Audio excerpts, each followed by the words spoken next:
Hey, good morning, everyone.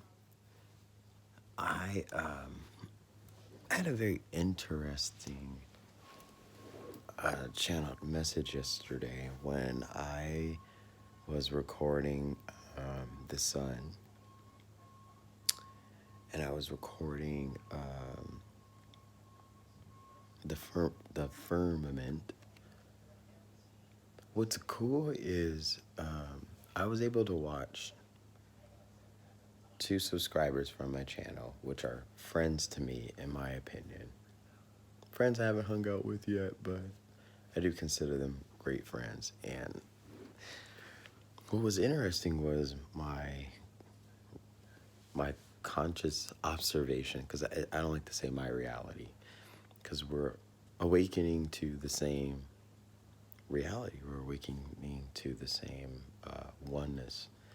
And so people who are not attuned or awakened have their own reality. They're like in multiverses, but we are in one vibration.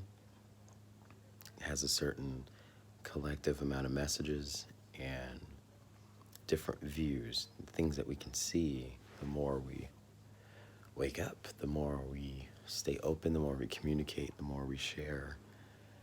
So long story short, I had an epiphany about the future, or just the theory. I just had a theory because a lot of times when I watch certain videos, they talk about traveling from the future, or someone I know keeps inferring, that these psychic readers were telling this person that they came from the future. And then I tried to put it in conscious sense, like how could someone travel without, because we don't have the technology now to have even receive someone physically into this reality. It would have to be someone from the future with technology to know how to open something and to bring the past to the future, if that makes any sense at all.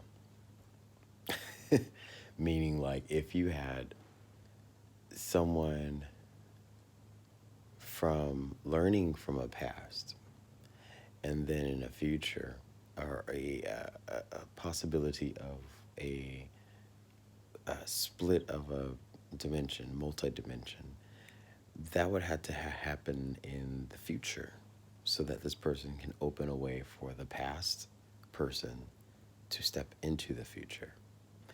And then being in the future, they're able to collect memories right now. So I think this whole process of us getting memories, us doing channeled messages and downloading, is all from ourselves. It is our future doing things, and our future selves are conducting science projects. And because it's the same person, we're collecting those thoughts now.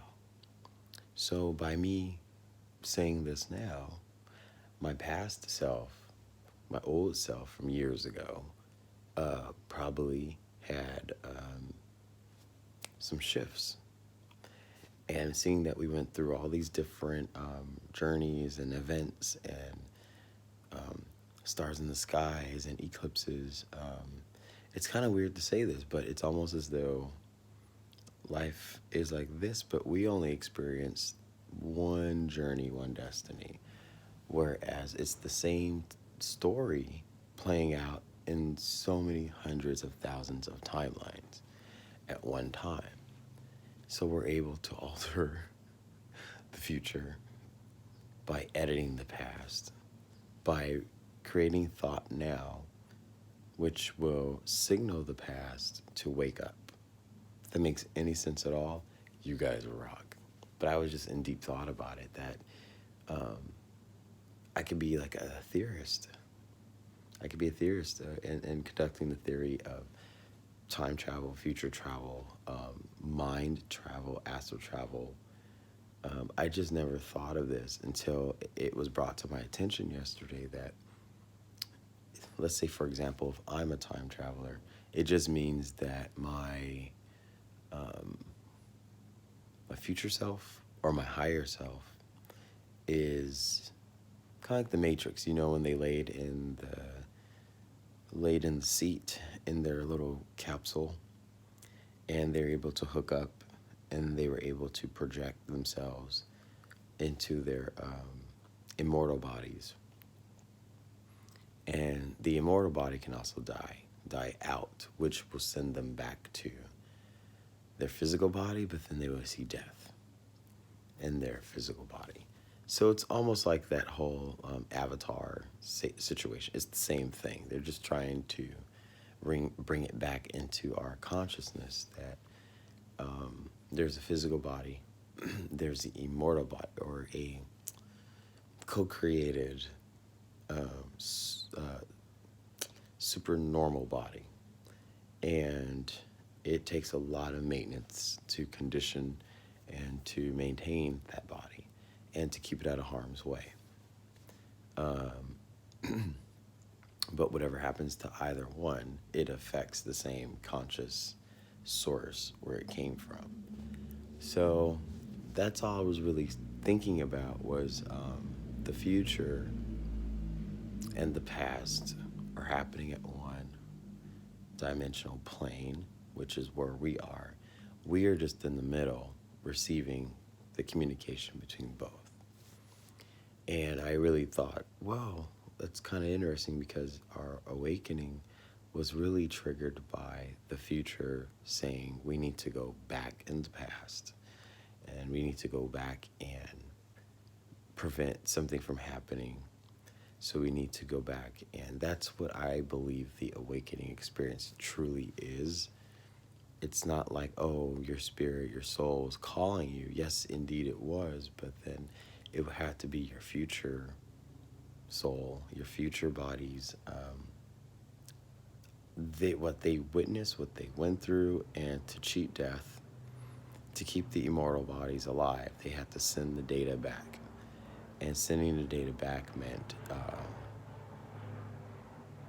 it's a very low helicopter. They would have to send information back.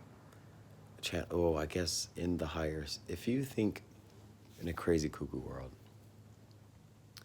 we come from star systems, right? So in these star systems, we were able to create this idea or science project in order to save the Earth, because that was the mission. So they hover their crafts over the Earth plane and chose surrogates like our parents to, inbred with the DNA changes, the ascension process. So you have to be a very special individual, which all of you are. There's a very interesting significance of why each person or how each person was chosen for this. And so long story short, what I believe is through that process of surrogacy from the star family to the people of Earth, the bloodlines of the 12 tribes of Israel, for example, were all reasons why we had to keep coming back and back and back and back and back and back and back. All the bloodlines, all the incarnations, if you may, were different ways of our future selves choosing different bodies to inherit, and shift and change and whatnot. So in conclusion, what I want to say to everyone is open your optimism in retrospect to how the ascension process is possible if you did not know to descend yourself from the future to the past being now, the future being where we would have been without our awakening experience. So imagine awakening as an old person. Say at 80 years old is when you had the experience of life and the technology to send your current data backwards, and then going backwards and sending the data backwards, or channeling the self backwards. It's a Fibonacci sequence. It's a total Fibonacci sequence. It's the black hole method. And it's a theory that I said is that the reason why you can't find a single set of bones, this is proof that what I'm saying is true because there's distractions. There's total proof of the Egyptians because you can't find their bodies. There's no bones. Same with the Hopi Indians and a lot of the Indians who talk about their ascension process, or the ant people, whatnot. Like, you can't find bones. Why can't you find bodies and bones? Anyway, why does someone have to stand? It's the same person. It's the same lady. What she does is she stands by my door, screaming for her family. So annoying. I would not lose my train of thought. But you can't find bones. Even the sarcophagus, the tombs, you can't find bones in them. You cannot find, even the ancient Hindus, you can't find any ascendant masters. You can't. Greek mythology, all the statues, I believe, were the bones or the body, the skin. They knew to transit on from their physical, and it wasn't their density, their skin, their bone, their texture was not like ours. So that's why you have statues in Greece, in my opinion. But to conclude this video, I'm just saying that I lost my train of thought. There's too much distraction. I just really do firmly believe that we witnessed something, we came back, and thus this is called awakening until we remember that we had technology in the future to go back. And if we think about AI and we think about what they've been telling us about, oh, you can send your consciousness into the computer, you can put your brain into the computer eventually. We're developing that now, but then what I'm saying is if this makes any sense at all, we've already done it in ahead of ourselves, and we've already collected the energy from the past because we had technology in the past to harvest the energy. Then we are right now in artificial intelligence. That's what we are now. We are artificial in the sense that we are just a host of... I'm gonna go. Bye, everybody. You get what I'm saying.